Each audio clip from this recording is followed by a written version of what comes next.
Los empresarios son héroes. Realmente no pedimos ayuda de los poderes públicos, no pedimos ayuda de los políticos, no pedimos ayuda de la administración. Simplemente que no se nos estorbe. Ser empresario no es fácil en este país, no es fácil. Y tiene un mérito enorme. La presión es constante, porque lo que tenemos entre las manos es dinero. Si hay una cosa de la que modestamente presumimos es de invertir y reinvertir mucho en tecnología. De fuga de inversores, nada de nada. Yo te puedo decir que en nuestro sector, financiación alternativa con capital privado, estamos mejor que nunca y subiendo. Para invertir hay dos reglas. La regla número 1 es no perder dinero y la regla número 2, nunca olvidarse de la regla número 1. El inversor hace una tarea muy sencilla, comprarle a los pesimistas y venderle a los optimistas. O puede subrayar un poquito también que en un país en el que falta vivienda, este especulador que usted le llama o este inversor ha creado 25 hogares. El mercado se encarga de hacer una transferencia de dinero del bolsillo de las personas impacientes al bolsillo de las personas pacientes. La paciencia es muy importante.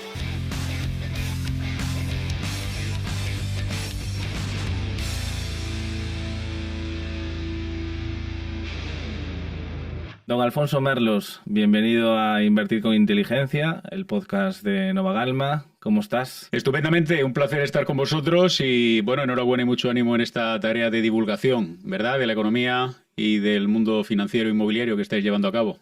Efectivamente, la verdad que estoy muy contento de tener a un invitado como tú, porque creo que además puedes dar una visión 360 de todos los aspectos que hay en el mundo de la inversión. Y nada, al principio siempre es un poco conocerte, conoce mucha gente en ese sentido sobre las presentaciones, pero sí que igual, aparte que todo esto que estás trabajando actualmente, ¿no?, que comentábamos fuera de cámaras, ¿dónde está ahora Alfonso Merlos? ¿Qué tiene en expansión a día de hoy? Cuéntanos un poquito. Bueno, no en un proyecto, sino en una realidad apasionante, que es una gestora de fondos de inversión, con la que fundamentalmente lo que hacemos es captar dinero internacional, dinero institucional de grandes fondos, ese dinero, mantenerlo bajo nuestro mandato y representación aquí en España y utilizarlo para aquellos empresarios que lo necesitan en sus proyectos, en todo tipo de proyectos, principalmente inmobiliarios, sean residenciales, industriales, comerciales, hoteleros, logísticos, todo el amplio espectro inmobiliario, utilizar ese dinero para fundamentalmente prestárselo a ellos, que desarrollen su negocio, que lo devuelvan con el correspondiente interés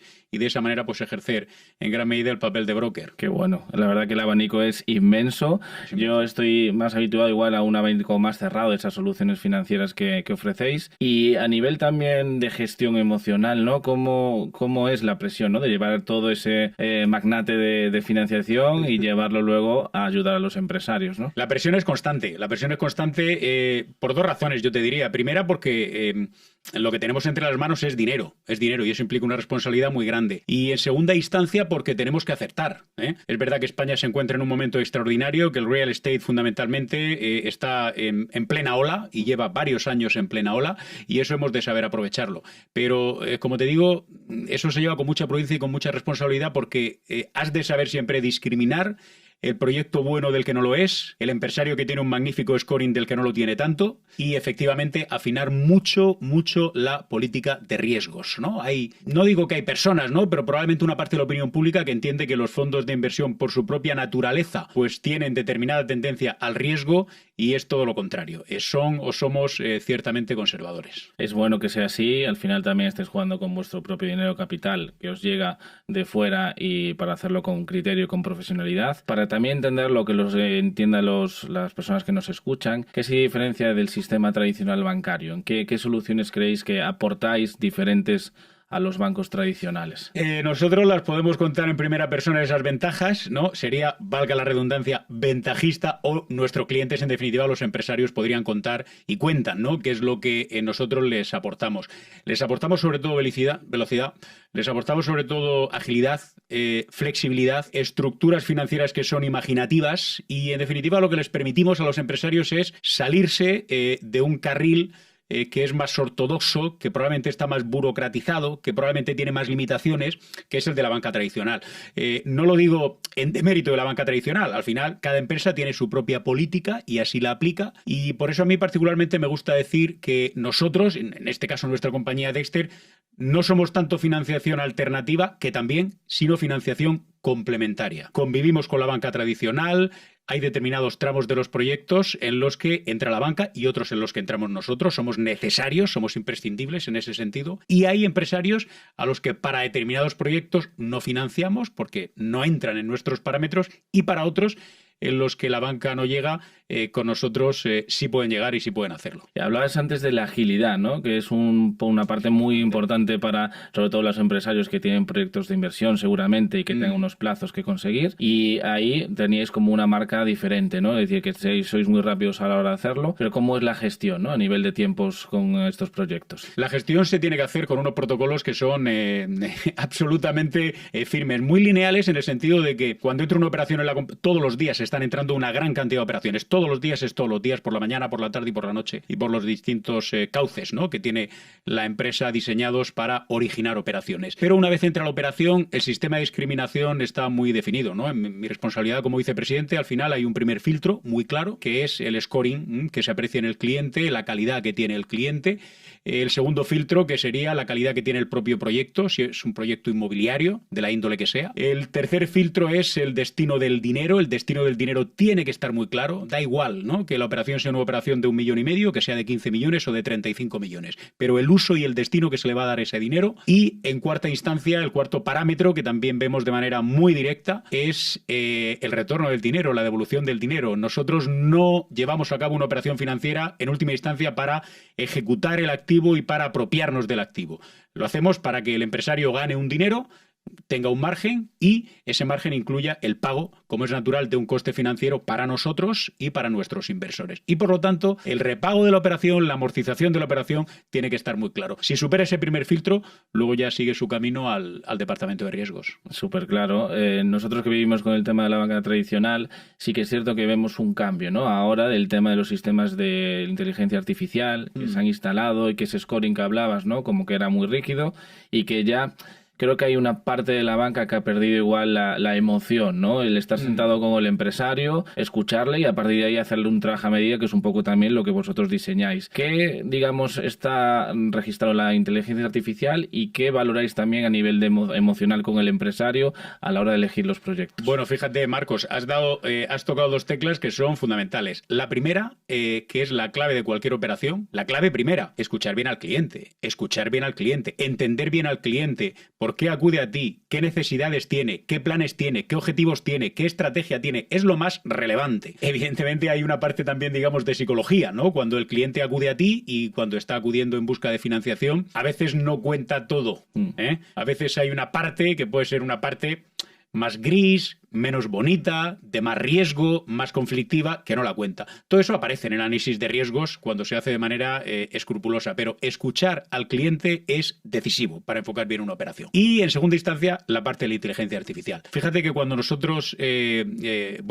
prácticamente fundamos, la compañía se funda hace 7 años y yo me incorporo hace 6, ya fichamos a un director de nuevas tecnologías e inteligencia artificial. Y hace 7 años. Y en aquel momento en el sector, claro, cuando se veía el organigrama de la compañía y tú veías al director de marketing, al director del departamento de riesgos, al director de los servicios jurídicos, análisis de mercado inmobiliario, todo tiene un sentido, ¿no? Pero aquello de inteligencia artificial era como, bueno, esto es un poco para quedar bien o un poco de fachada, pero ¿qué puede aportar la inteligencia artificial en el mundo financiero? Bueno, hoy, precisamente, hacerte ese interrogante, plantearte esa cuestión, pues sería algo absurdo. Aporta todo, la inteligencia artificial y el Big Data, entre otras razones porque te permite llegar y alcanzar el detalle de cada cliente y de cada proyecto para llevar a cabo el compliance, que para nosotros es decisivo. Hay muchas operaciones que se caen por compliance. Compliance porque hay problemas económicos que esa inteligencia artificial y ese Big Data detecta, o en ocasiones problemas reputacionales que esa inteligencia artificial y ese Big Data detecta. Y nosotros, si hay una cosa de la que modestamente presumimos, es de invertir y reinvertir mucho en tecnología. Contar con los mejores programas del mercado. Y eso que nos permite hacer las operaciones en una mayor situación de seguridad y darle en última instancia más confort al cliente. Hoy en día son datos que están registrados y que esa base de datos grande te ayuda a tomar mejores decisiones. Los clientes cuando me dicen no entiendo por qué me rechazan o me desestiman una operación y porque ven que tu sector es de riesgo y estás súper medido. Entender que cuando te prestan el dinero hay una parte detrás de análisis, lo que tú dices, de sentarse y ver que este sector, lo que vas a emprender, tiene más o menos riesgo. Y esa parte de datos es fundamental, pero luego, por eso decía, la emocional, ¿no? El estar también al lado del empresario, que muchas veces tiene situaciones no agónicas, pero bueno, que tiene una necesidad clara de financiación. Y también esa parte la valoráis, o sea, estaría fuera parte del análisis de datos a lo de sentar, como hablabas de decir, escuchar y saber tomar la mejor medida. Bueno, en el análisis de datos hay una parte muy humana y hay otra parte que está bastante sistematizada y que resulta más fría y que probablemente es la parte administrativa, ¿no? La parte burocrática. Por poner un ejemplo, cuando acude un empresario a nosotros con un magnífico proyecto y ese proyecto es un suelo para un desarrollo residencial, da igual que sean villas de lujo, llegamos, digamos, a todos los nichos, ¿no? De vivienda, a supervillas de lujo de más de 30 millones hemos financiado apartamentos en venta de más de 15 millones, en Costa del Sol, en Madrid, en Alicante, en Baleares, pero lo que siempre tenemos en cuenta cuando llevamos a cabo ese primer análisis es cómo administrativamente está esa promoción. ¿El proyecto está o no está? ¿La licencia está o no está? Es clave para entender cuándo podemos prestar el dinero. Yo no puedo prestar el dinero porque asumo un riesgo que no estoy dispuesto a asumir si no hay una licencia administrativa concedida para el inicio de una obra. No, hay clientes que pueden pensar, pero bueno, tenemos buena relación con el ayuntamiento, la licencia está al caer en 2 semanas, en un mes y medio. Bueno, pues hablamos en 2 semanas, en un mes o en un mes y medio. Es muy importante entender que cuando nosotros prestamos a partir de 1 millón de euros, pero cuando ponemos financieramente el primer euro, tenemos que tener la garantía consolidada y la garantía hipotecaria a nuestro favor. Por lo tanto, lo de menos es si la operación es de 1 millón o de 10 millones. Lo demás es si en el momento en el que yo presto el dinero, puedo tener la garantía hipotecaria. Y si hay un riesgo administrativo, porque el ayuntamiento puede demorarse en la expedición de una licencia 1 mes o 1 año y medio, yo no voy a asumirlo. Claro. De la misma manera que tú puedes ser un magnífico empresario, promotor, pero para un proyecto me presentas a un constructor que a mí no me gusta, porque no me da, confianza, solvencia, fiabilidad. Hay un riesgo de que la obra no se termine de construir. Y algo que es imprescindible para su venta. Por lo tanto, entiende la expresión, pero yo te puedo orientar, asesorar, no te voy a vetar al constructor, pero sugerir que si vamos por esa vía, pues no vamos bien, ¿no? Yeah. Por lo tanto, hay una parte que es puro análisis de datos, pero hay una parte muy humana siempre, ¿no? Desde el inicio, desde el origen de la operación hasta que se firma en notaría. Y así luego salen las operaciones también. Realmente tienes que tener esa es la idea. ambas cosas. A nivel de empresarios, tú que convives con ellos, ¿no? Diariamente, ¿cómo ves los empresarios aquí en España a nivel general de sensaciones que tienes de persona, de llevar los negocios, de esos proyectos que se hacen? ¿Tenemos un sistema empresarial en España bueno? ¿Están los empresarios formados y preparados para grandes proyectos? Bueno, los empresarios son héroes, sobre todo porque vivimos en un país en el que todo el mundo sabe. Hay una frase que repite mucho cuando tú escuchas, ¿no?, al que te viene con un proyecto, con otro muy distinto, con otro diferente también, pero hay un punto en el que coinciden, que es: realmente no pedimos ayuda de los poderes públicos, no pedimos ayuda de los políticos, no pedimos ayuda de la administración, simplemente que no se nos estorbe. En todo caso, que se facilite un poquito nuestro trabajo, pero no queremos ayuda, solo que no se nos estorbe. Por lo tanto, en la primera nota que yo te diría, son auténticos héroes. Es decir, es muy difícil. Se habla mucho de la palabra emprender, que es una palabra muy bonita y tiene unas connotaciones fantásticas y todo lo que queramos, pero no digo ser emprendedor. Ser empresario no es fácil en este país, no es fácil. Y tiene un mérito enorme, porque todo el mundo sabe lo que significa ser empresario, la relación con los proveedores, las ventas, la relación con tu propio equipo, etcétera. Pero claro, cuando más que estar pendiente de toda esa faceta que es crucial para el negocio, tú tienes que estar pendiente de tu relación con la administración, en una economía de libre mercado algo falla. Por lo tanto, yo, me quito el sombrero, en líneas generales, sin duda. Es así, yo creo que estamos en un momento que es muy difícil ser empresario. Creo que cada vez más lo ponen, cada vez hay más piedras en el camino. Y esa administración, ¿no?, que hablabas, que impide, ¿no?, muchas veces, o que muchos proyectos a veces no se lleven a cabo ya directamente. ¿Cómo crees que eso se puede cambiar? ¿O has visto una evolución de que la situación cada vez es peor en ese aspecto? La situación prácticamente en los últimos años permanece inalterable y por lo tanto no ha cambiado, ¿eh? No ha cambiado y no ha cambiado en positivo desde luego. ¿Por qué? Porque no hay voluntad de cambiarla. Si me permites el paralelismo, ¿por qué los juzgados en España siguen atascados? ¿Qué es lo que falla? ¿No tenemos buenas leyes? O, bueno, tendrá usted que mirar inicialmente si hay los suficientes recursos humanos y materiales. Y si usted no pone más jueces, no pone más fiscales, no pone más magistrados, no pone más letrados de la Administración de Justicia, pues evidentemente será imposible que ese trabajo fluya. En el caso, digo por generalizar, ¿no?, pero particularmente de los ayuntamientos ocurre igual.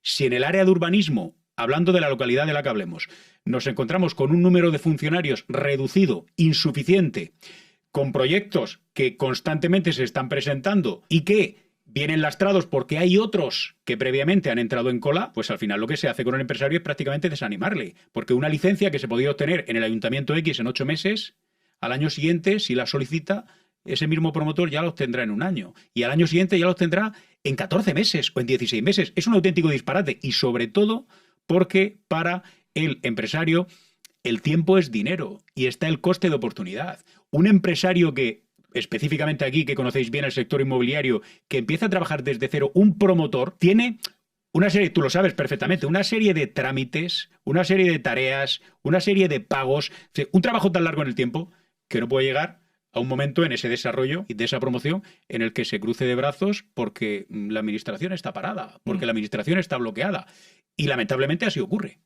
Hay que decirlo, no en todos los ayuntamientos, pero en una gran mayoría tenemos ese bloqueo y es un hándicap. ¿No se quiere o no se puede? Bueno, no se quiere, sin ninguna duda. No Al final estamos hablando principalmente, no te olvides, Marcos, de empleados públicos, de una manera o de otra. De la misma forma que hay un político que tiene la potestad, y así lo hace, de contratar a 20 asesores, a 30, 40 o 80, elegidos, valga la expresión coloquial, a dedo, pues ese mismo político tiene la potestad para convocar plazas de empleados públicos, sea en el ámbito de la educación, en el ámbito de la sanidad, sea a nivel nacional, a nivel autonómico o a nivel municipal. Por eso duele tanto, también te lo tengo que decir, cuando vemos a políticos señalando con la mano, no, es que el problema de la vivienda, es que encima se construye poca vivienda, es que encima se está construyendo la vivienda a unos precios que son insostenibles. Oiga, pero usted, que lo único que tiene que hacer es facilitar el desarrollo de suelo urbano, finalista, lo está haciendo. Pero si usted no lo está haciendo, si usted no está cumpliendo con sus obligaciones y con sus deberes, ¿qué hace reprochándole al sector privado que bastante tiene con soportar, pues en fin, esos sacrificios, ¿no?, de lo que estamos hablando? Totalmente. Y de hecho las promotoras creo que viven la situación más drástica que he visto yo desde que tengo uso de razón en este sector, y no hay ayuda prácticamente. O sea, hoy en día un promotor, la rentabilidad que tiene es muy baja. Muy baja. Y de hecho son verdaderos héroes los que están ahí ahora construyendo viviendas y demás.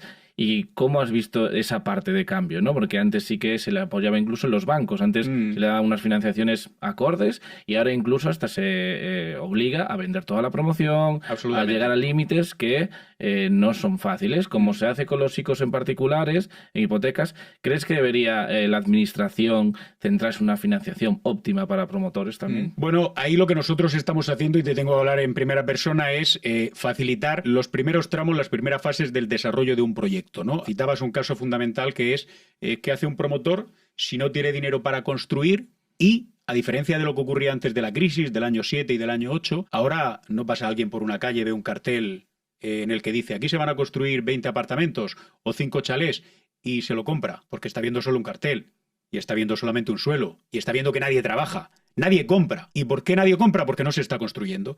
¿Y por qué no se está construyendo? Porque no le han dado la financiación al promotor. Por lo tanto, es la pescadilla que se muerde la cola. Nosotros, en tanto que financiación alternativa con capital privado, lo que sí estamos haciendo es apostar por proyectos en los que hay un buen empresario, en los que hay fuerza comercial, en los que hay 5 chalés o 200 pisos. Y hay fuerza comercial. Y apoyamos en el primer momento la financiación a través de tramos, por hitos, por certificaciones de obra, pero apoyamos. El banco al final te va a decir, oiga, venga usted aquí, si usted tiene 5 chalés a vender, pues por lo menos que tenga 4 reservados. Y claro, y el promotor dice, bueno, pero ¿y cómo me lo van a reservar si no tengo dinero para construir? Nosotros sí entramos. O en el caso de los pisos, apartamentos, edificios, 3/4 partes de lo mismo, ¿no? Al final, pues una entidad bancaria tradicional, oiga, pues cuando usted tenga el 70% de las preventas hechas, entonces se dirige a mí. Porque al banco, en definitiva, no le interesa tanto financiar al promotor, sino quedarse con los clientes, que son los compradores finales y quienes se van a subrogar en esa hipoteca, en esa entidad bancaria, y van a ser clientes por 30 o 40 años.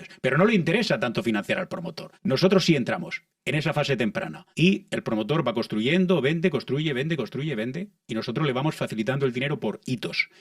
Si llega un momento en el que entre una entidad bancaria porque están vendidos el 80% de los apartamentos o de los chalés.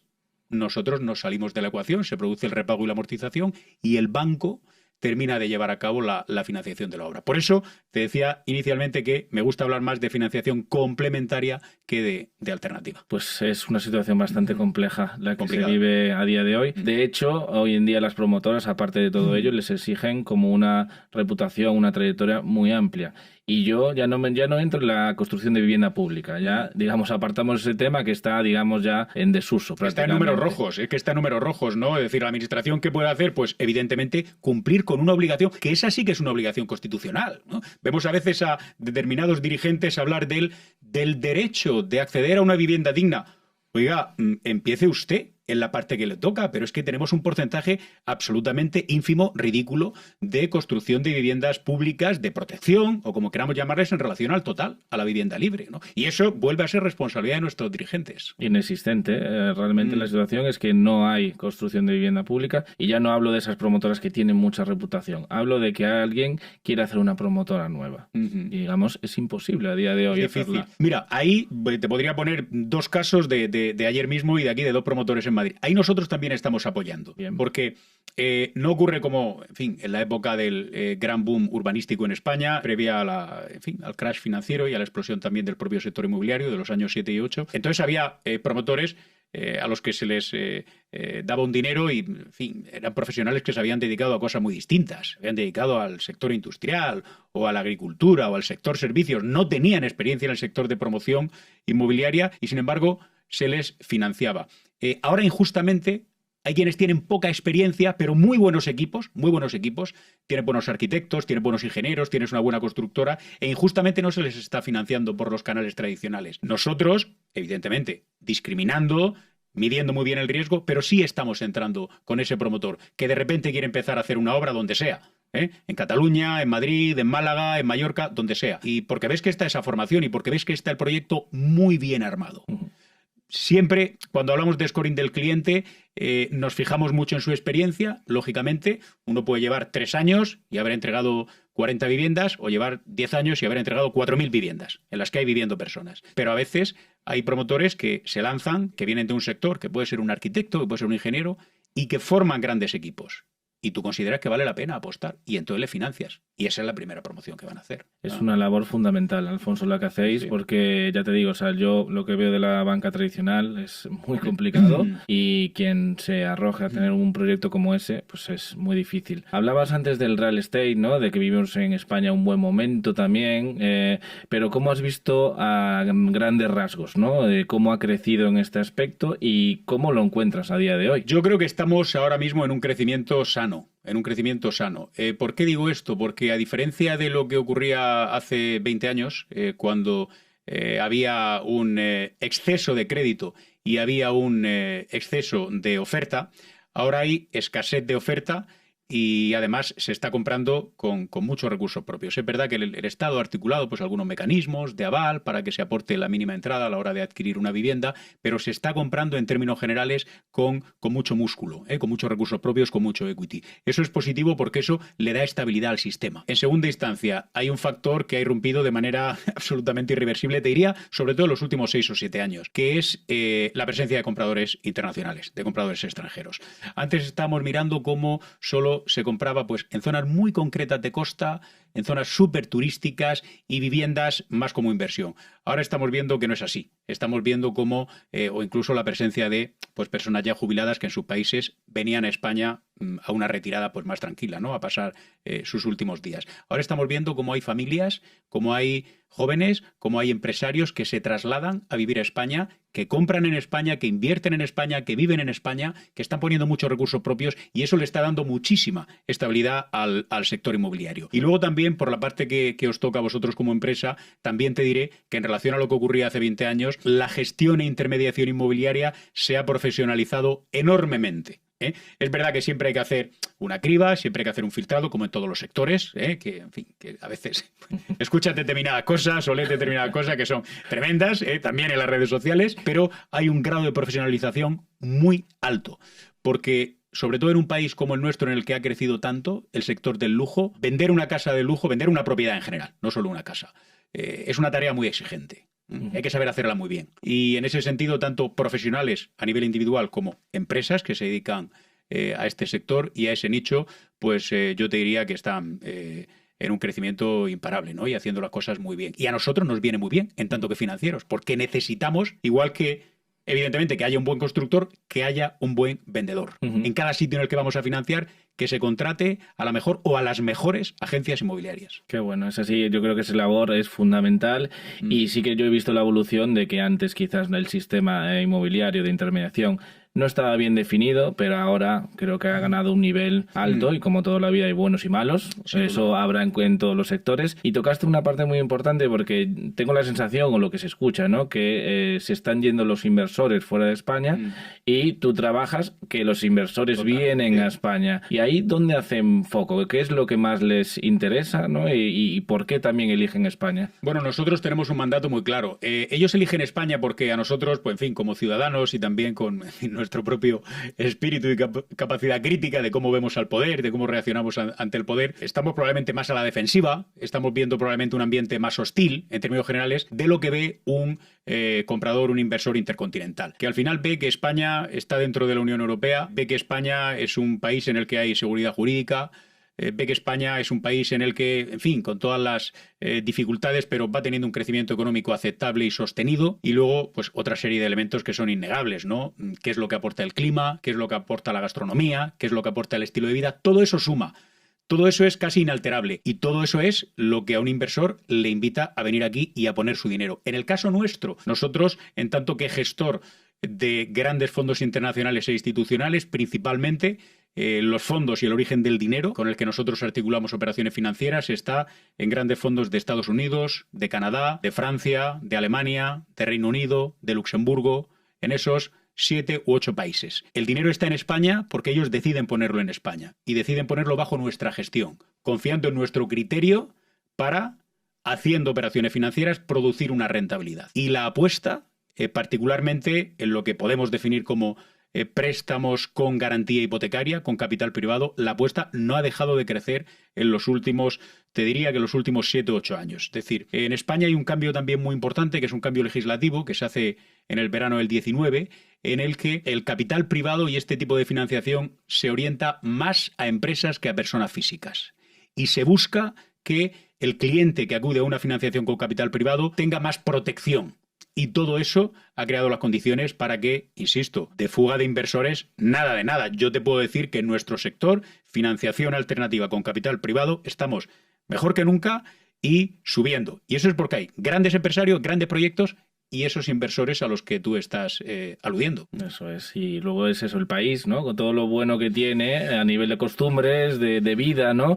Que eso, digamos, está fuera igual de la gestión política o económica, que eso es nuestro ADN, ¿no? Que es lo más importante. ¿Y hay algún país más en concreto que está invirtiendo en España? O bueno, hay un poco de todo, ¿no? A la hora de llevar la gestión. Bueno, al final yo también te diré algo que me parece que es relevante, que va un poco por donde preguntas tú. Date cuenta de que cualquier fondo de estos a los que estoy aludiendo, de estos fondos, pues al final pueden manejar pues 5.000 millones al año, 6.000 millones al año. Una parte de ese dinero es el que nosotros utilizamos para hacer esas operaciones financieras. Realmente pueden elegir cualquier país de los 190 que hay en el mundo. Pero si tienen un perfil para invertir en 3 o 4 o 5 países, uno de ellos siempre es España. Y da igual el origen, da igual que sea un fondo europeo, que sea un fondo norteamericano, que sea un fondo asiático. Ahora, por desgracia, porque la guerra siempre es una desgracia, pero hemos visto cómo se está produciendo en los últimos 2 meses un desplazamiento de capital asombroso desde el mundo árabe, particularmente desde Emiratos Árabes Unidos hasta España. Esto es así, esto nosotros lo estamos comprobando en los 2 últimos meses. ¿Por qué? Porque de repente, pues lo que era prácticamente un oasis, un parque temático, un sitio maravilloso de los mejores del mundo, estoy citando Dubái, para obtener una altísima rentabilidad, se ha convertido en un lugar, bueno, no te voy a decir en un lugar peligroso, porque hay, aunque, en fin, hay todavía ataques más o menos, no todos los días, pero hay algunos ataques que se están padeciendo en ese territorio, pero en un lugar que no es seguro. Y por lo tanto, la inversión se está espantando, se está ahuyentando. Y al final, es verdad que el real estate es un sector en el que todo, hay garantías físicas, hay bienes raíces, hay garantías reales y por lo tanto los movimientos de entrada y de salida de capital son mucho más lentos que, por ejemplo, en el mercado de valores, donde se producen cada segundo, ¿no? Pero esos movimientos terminan por producirse. Y en España estamos viviendo un momento y un movimiento claro de entrada de capital para aportar por el real estate. Y hay, de verdad, mucho trabajo por hacer. No solo viviendas, hay centros comerciales, hay ahora los nuevos modelos de senior living, la parte de residencias de estudiantes, la parte de flex living, en definitiva, la parte de coworking. O sea, es un auténtico boom, de verdad. Y luego también, o yo por lo menos lo veo, que se está haciendo un foco, y hablándolo claro, de la especulación, ¿no? Se está, digamos, demonizando a los que invierten en inmobiliaria, ya sea en residencial o en empresa. ¿Qué opinas sobre la especulación, que parece que se quieren apartar de ahí? ¿Qué opinión tienes acerca de todo eso? Bueno, la especulación al final es, en fin, es una palabra, es un concepto, un término que tiende a estigmatizarse, ¿no? Aquel que invierte lo hace para ganar dinero, ¿no? O sea, al final, como suele decir Warren Buffett, para invertir hay dos reglas, solamente hay dos reglas. La regla número 1 es no perder dinero y la regla número 2 es nunca olvidarse de la regla número 1, ¿no? Pues esto es lo que hace un inversor y esto es lo que hace un especulador. Hay otra frase que a mí me gusta mucho que dice que el inversor hace una tarea muy sencilla, que es comprarle a los pesimistas y venderle a los optimistas. En definitiva, lo que hay de fondo es una cosa muy sencilla, que es yo entro en una operación a un precio más bajo del precio del que salgo en la operación. Eso es lo que hace un inversor, eso es lo que hace un especulador y es legítimo. Yo creo de verdad que en muchas ocasiones se habla desde el punto de vista más ideológico, más sectario, sin conocimiento del sector de lo que son operaciones especulativas, descalificando, ¿no?, a aquel que realmente está ayudando a crear riqueza, sin entender por qué eso se hace, ¿no? Te voy a poner un ejemplo muy sencillo. Todos hemos visto y todos vemos todavía cómo en España pues quedan todavía muchos WIPs, mucha obra parada, sean apartamentos, sean chalés, las clásicas estructuras, esqueletos que ahí se quedaron y ahí llevan pues prácticamente 20 años. Y es como que nadie les hace caso. ¿Y por qué nadie les hace caso? Bueno, porque nadie los compra, ¿no? Pero realmente cuando llega un inversor y dice, pues yo voy a comprarlo y voy a terminar estas 25 viviendas, nadie se fija. Hay personas que sí, pero no se pone tanto el acento en que se van a crear 25 nuevos hogares o soluciones habitacionales, como el acento a veces se pone en que, bueno, es que claro, ¿a qué precio lo habrá comprado? ¿Y a qué fondo se lo habrá comprado? ¿Y se lo habrá llevado de saldo? Y, oiga, pero ¿a usted realmente le molesta que esa persona emprendiendo gane dinero y que haya puesto dinero de su bolsillo para crear 25 hogares? ¿O puede subrayar un poquito también que en un país en el que falta vivienda, este especulador que usted le llama o este inversor ha creado 25 hogares? Porque eso tiene un componente social innegable, ¿no? Y por lo tanto, yo no creas que hago mucho caso. Nosotros, fíjate, a este tipo de discursos que al final pues tampoco tienen, rascas un poco y no tienen mucho fundamento. Nosotros, cuando hacemos balance en nuestra compañía, en Dexter, al final de cada año, de el número de operaciones y de cuánto dinero hemos puesto en el circuito y cuánto dinero hemos recogido y lo hemos devuelto a nuestros inversores, hay una parte que nos gusta muchísimo destacar, que es en cada uno de los proyectos que financiamos, ¿cuántos puestos de trabajo he ayudado yo a crear? Porque, dicho, en fin, como destia o sin ella, pero que es que hay una labor social, es que hay una función social que se cumple. Y para cumplir con esa función social, de que al hacer una promoción, pues pueda trabajar no solamente el arquitecto, puedan trabajar todos los oficios, trabaje el albañil, trabaje el pintor, trabaje el cristalero, trabaja toda la parte domótica que llevan ahora mismo las viviendas. Oiga, es que toda esa gente, si no estuviese detrás el capital privado y el de los inversores, pues simplemente no podría trabajar. Entonces, a veces nosotros también decimos, bueno, pues es un sector, el financiero, que puede parecer prima facie un sector muy frío, muy hermético, pero oiga, es que hay una parte social que también es muy importante destacar y desde luego nosotros la destacamos sin ningún complejo y con mucho orgullo de contribuir a que se creen puestos de trabajo en un país que todavía tiene problemas de paro. Correcto, esa labor social que hablamos, yo por lo que veo, ¿no?, esas críticas de los especuladores y que van mucho a ese foco, hablan de que por lo menos en la vivienda no puede ser un producto de inversión, ¿no?, que digamos eso hay que rescatarlo y hay que quitarlo del sistema, ¿no? Claro, y aluden, ¿no?, en otros países pues eso no se hace así, etcétera, y yo pienso que ahí hay un error de base, ¿no?, de entender un poco el sistema. Y luego el tema de los alquileres, que parte del problema son que los especuladores han entrado y han subido el precio de alquiler. ¿Qué crees que realmente es verdad ahí o qué crees que se podría aportar o hacer? ¿Sabes qué ocurre, Marcos? Que al final, como estábamos comentando hace unos minutos, cuando uno tiene sus deberes hechos puede exigir y puede señalar al que no los está haciendo o al que se ha dejado la tarea por la mitad. Pero evidentemente que se esté imputando a aquellos inversores que están comprando en un marco evidentemente absolutamente legal, que están comprando vivienda para alquilar, que se le esté imputando exclusivamente el incremento del precio de la vivienda, pues es una falacia, por no decir que es falso directamente, pero además es que cuando se le señala, lo que se omite es que no se está creando la suficiente vivienda protegida en este país, con un agravante, que la vivienda protegida ya no es para personas, en fin, marginadas socialmente o para jóvenes que tienen que acceder a una primera vivienda, aunque sea pequeña y muy básica. No, es que, por desgracia en España, ese acceso a esa primera vivienda primero se está retrasando en el tiempo.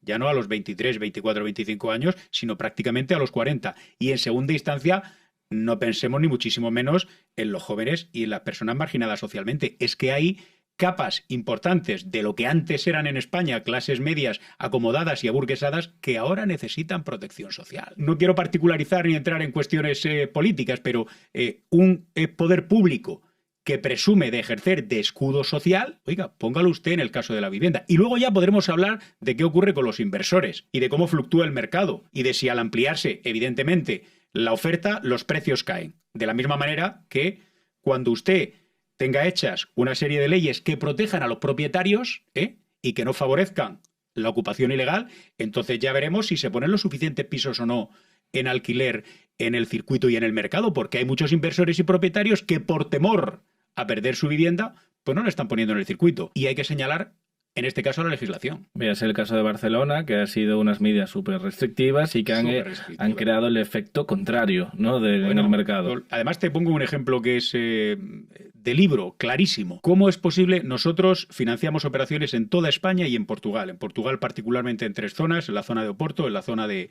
Lisboa y alrededores, Cascais, Estoril, Sintra, hasta Setúbal, y en la zona sur, en el Algarve, que es una zona enormemente atractiva. Y en España financiamos, por supuesto, en toda la península y en los archipiélagos. Estamos muy fuertes en Baleares y en Canarias. Pero particularmente en Cataluña, ¿cómo es posible que Barcelona, que es la segunda ciudad de España, sea casi la única ciudad en la que no hacemos operaciones? Y hacemos operaciones en no sé en cuántos, en 20, en 30, en 40 municipios de Cataluña, todas las semanas. ¿Por qué? Pues porque se ha creado una normativa que realmente está asfixiando. Pero no es que asfixie a los inversores, es que realmente no deja crecer a la ciudad en términos generales. Y genera un riesgo que nosotros no estamos dispuestos a asumir. Y financiamos y encantados proyectos magníficos. En Cataluña, ayer, una villa maravillosa en un campo de golf. Pero ¿y por qué en Barcelona no? Pues la respuesta es muy obvia. Es así, es así. Voy a rescatar una conversación que tuvimos hace 20 minutos, que hablabas de porque aparte de ser gran gestor, eres un gran comunicador de las redes sociales, ¿no? De hoy en día el discurso fácil, el que hay un clic de 20 segundos y luego también eso se lleva a una interpretación muy sencilla. ¿Cómo has vivido, tú que has pasado por diferentes etapas de la comunicación, y cómo lo ves ahora en este momento? Mira, y en fin, no lo digo porque estemos aquí, pero también lo aprovecho. Hay una labor fundamental que se lleva a cabo desde las redes sociales, que es en podcast como que se divulgue, que se haga una función pedagógica, didáctica, del mundo de la inversión, del mundo inmobiliario, del mundo financiero, y que de eso, en términos generales, se empape la opinión pública y la sociedad. Además, porque en España, en general, los planes educativos en este sentido son nefastos, ¿no? Hay una educación financiera casi inexistente. Es decir, la educación financiera no se puede reducir a un ámbito universitario, de un grado universitario. En edades mucho más tempranas, sin ninguna duda, pero eso es otro debate. Tampoco interesa. Eso tampoco interesa. Tampoco interesa a los poderes en general. Pero tenía que estar presente esa educación. Por lo tanto, las redes sociales, en ese sentido, están haciendo una función magnífica. Ahora bien, pues evidentemente hay que saber discriminar y hay que saber a quién se escucha, a quién se lee, quién dice qué cosa y por qué, y si tiene fundamento o no. Te pongo solo un caso, que lo va a entender cualquiera, ¿no? Pero a veces da la sensación de que no es así. Si realmente hay una familia que tiene un problema en su día a día y que no llega a final de mes y pide un crédito al consumo, un crédito de consumo a una entidad bancaria, pues le pueden dar lo que sea, ¿no? 15.000 euros, 20.000, 30.000 euros. Pero esa familia se puede ir a una segunda entidad y pedir un segundo crédito y que le den otros 30.000, y a una tercera y que le den otros 40.000, y a una cuarta y que le den otros 50.000. O tal vez la quinta entidad, la cuarta, la tercera, la segunda pregunten si ya hay otros créditos, el pool bancario en definitiva. ¿Qué tiene esa familia? Porque a veces se da a entender de que uno puede hacer préstamos infinitos. Estamos hartos de escuchar un fenómeno que es, bueno, yo te diría absolutamente excepcional, por no decir inexistente, y es que uno continuamente puede estar acudiendo a numerosas entidades bancarias poniendo la entrada de una propiedad y alquilando, segunda entrada alquilando, tercera entrada y alquilando, y así hasta el infinito. Eso no es así, pero es que no es así. Las políticas, particularmente las nuestras también, pero las políticas de concesión de crédito de las entidades bancarias tradicionales son muy restrictivas.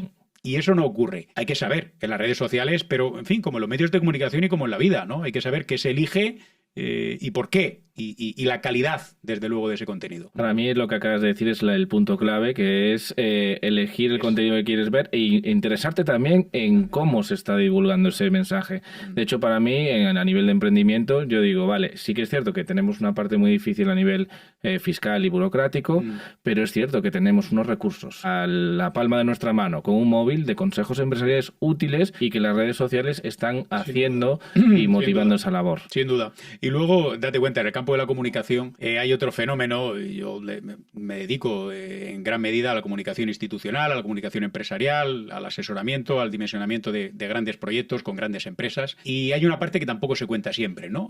Por ejemplo, en el emprendimiento. Pues de repente hay un fenómeno en las redes sociales, o hay un fenómeno en una revista o en X, ¿no? De una empresa que efectivamente, pues oye, pues son 4 personas que empezaron aquí con su startup. Prácticamente nadie les ponía dinero, pues un familiar les puso X, el banco les hizo un primer crédito de 5.000 euros. Y, bueno, esto es un gigante, es impresionante. Sí, eso es así, eso es así. Y esa empresa ha hecho eso que se dice, que se lee y que se comenta. Pero otros 99 han intentado hacer lo mismo y no les ha salido. Y esos no aparecen en la pantalla, no aparecen en el podcast, no aparecen en las redes sociales ni en las revistas. ¿Eso a qué me lleva? Me lleva a una conclusión que es un mensaje que yo lo digo siempre a la gente joven y a mi propio hijo. Ganar dinero no es fácil. Ganar dinero es difícil. Y por lo tanto, lanzar el mensaje de que, oiga, pero si usted hace esto de esta manera, de esta manera, de esta manera, ese lo ha hecho, y ese también, pero usted sea consciente de que hay un porcentaje muchísimo más elevado de personas, de empresarios, a los que no les ha salido la jugada. El otro día es una anécdota, pero creo que vale la pena rescatarla, con Vicente del Bosque, que tenemos amistad y es una persona admirable en muchos sentidos, ¿no?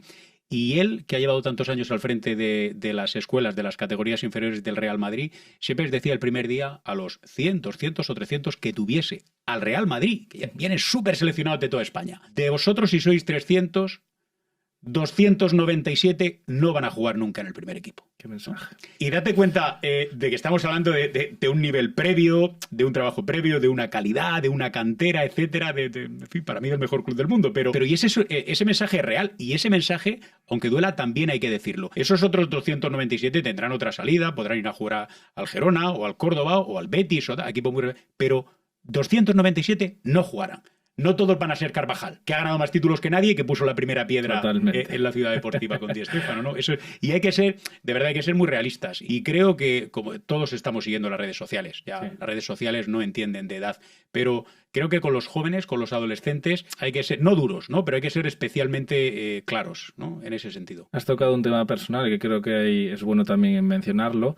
La parte de los padres y los hijos. ¿Qué importancia o qué papel tenemos en nuestros hijos a la hora de que sepan lo que es invertir, a la hora de explicarle todo este proceso? Esencial. Mira, siempre se dice, ¿no? Además, porque sociológicamente está demostrado que la personalidad de cualquiera de nosotros se forma por lo que ha visto y por sus circunstancias familiares, primer punto. Segundo punto, por cómo se ha desenvuelto en la escuela, en la enseñanza. Y tercer punto, los medios de comunicación. La familia es muy importante, los mensajes que se dan, los que se captan, etcétera, etcétera. Ahora, claro, hay una, ¿cómo decirlo? No sé si calificarlo de tendencia o hay un boom. Todo el mundo quiere ser empresario, todo el mundo quiere ser emprendedor. Cuando digo todo el mundo, quiero decir pues todos los chicos de 14, 15, 16 años, ¿no? Ya no, al margen de que unos quieran ser de repente futbolistas, ya no es, no, pero es que yo quiero ser funcionario, es que yo, no, esa rama se ha desarrollado de una manera muy grande. Lo que yo diría, para que verdaderamente esa semilla crezca, ese árbol crezca, para que esas ramas sean fuertes, lo que yo diría es, hay que formarse, hay que prepararse, hay que estudiar.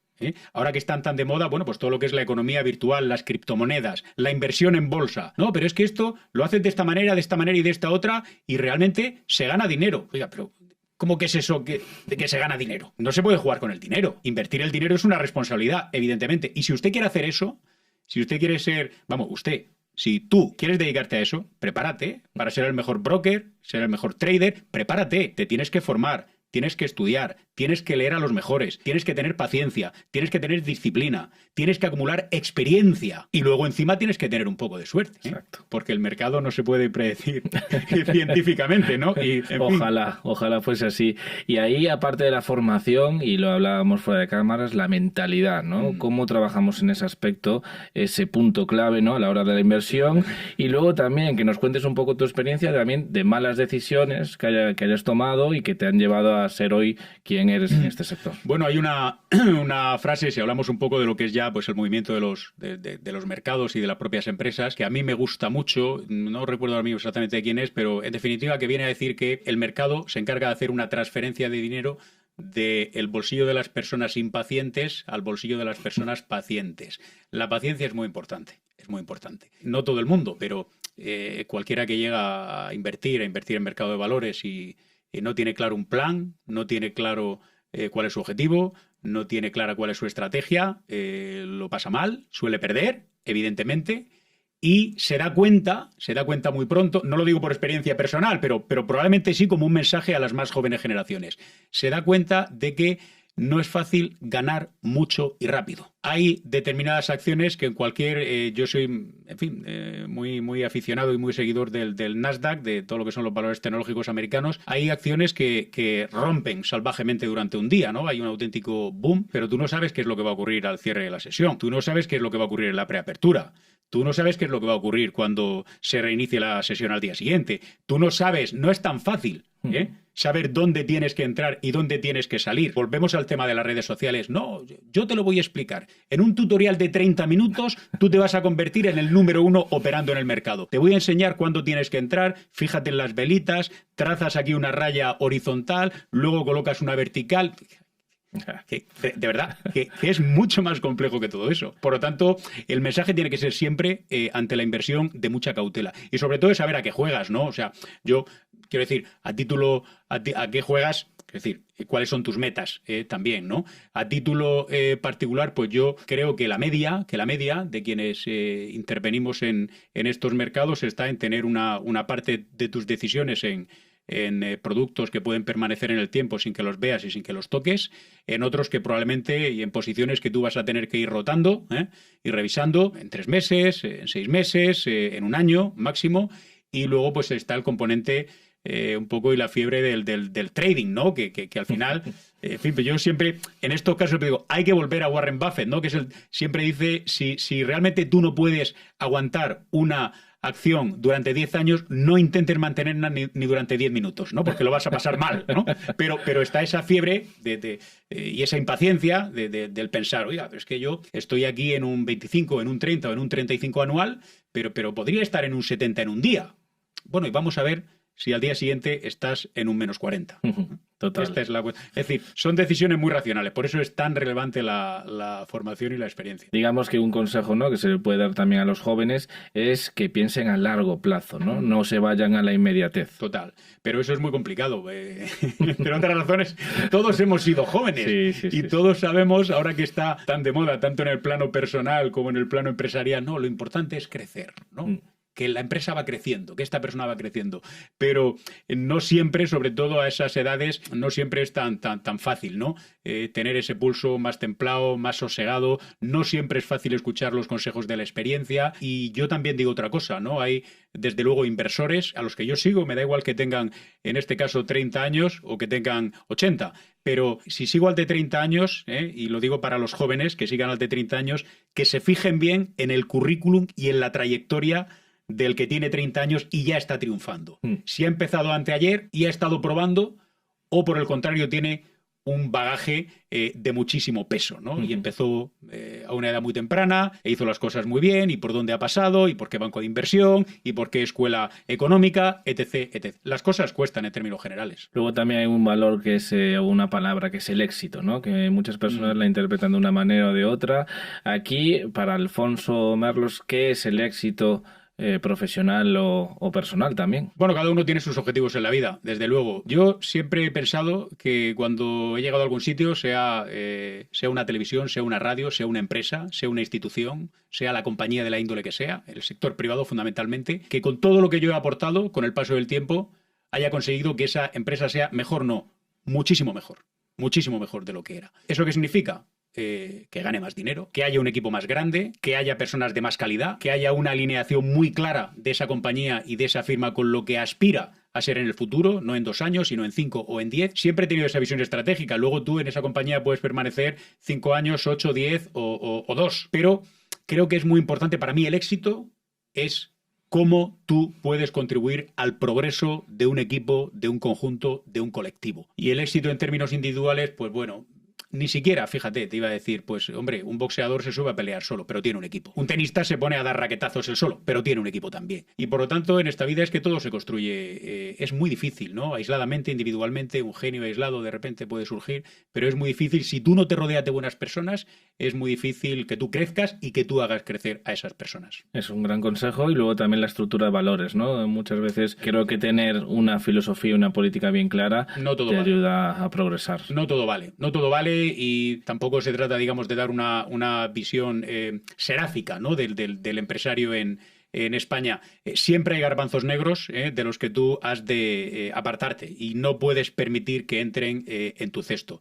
Y esto es así. Es decir, hay personas que desde el punto de vista profesional pues conducen o irregularmente o incluso ilegalmente, o con prácticas que en este caso para la empresa en la que tú formas parte pues no son aceptables. Y creo que no creo que hay que ser, es que somos absolutamente tajantes, absolutamente terminantes y somos inflexibles, ¿no? Hay cosas que no se pueden tolerar, hay cosas que son inaceptables y por lo tanto hay que cortarlas de raíz y no dejar que contaminen una empresa, que contaminen un proyecto. Es fundamental. Los valores para el empresario en la vida, sin duda. Totalmente. Yo creo que es lo que es construye equipos, construye esa filosofía y ayuda a potenciar, ¿no? el futuro de una empresa, que tenga una identidad, un ADN visible. Entramos ya en la parte final de la entrevista y nada, aquí me gusta tocar un poco el tema personal, ¿no? ¿Dónde te diriges ahora?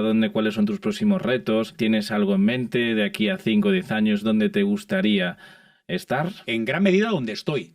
Pero por una razón que vas a entender y que es bastante simple, ¿no? Hay una conjunción, yo siempre la he entendido así, entre la comunicación y el desarrollo de negocio. Siempre he estado en la comunicación y en el desarrollo de negocio, siempre, desde hace 20 años. Es verdad que, en fin, cuando tú tienes, digamos, una función como la dirección de programas en televisión, la presentación de programas en televisión, la presentación y dirección de programas en radio o escribir columnas para un medio de comunicación, para un periódico, estás más expuesto, estás más visibilizado en ese sentido, pero la otra parte siempre ha sido más importante para mí. No, en fin, lo saben las personas que me conocen, evidentemente. La parte de comunicación más negocio. Me veo en ese cruce de caminos que en gran medida es en el que estoy ahora mismo y que tiene un potencial extraordinario, que es la comunicación más el mundo del real estate, más el mundo financiero y desde luego con una línea absolutamente transversal que es la de la presencia de la inteligencia artificial, es decir, el boom que estamos viviendo, estamos hablando ahora del mercado de valores, de Nasdaq, el boom que estamos viviendo en este tipo de empresas a nivel global es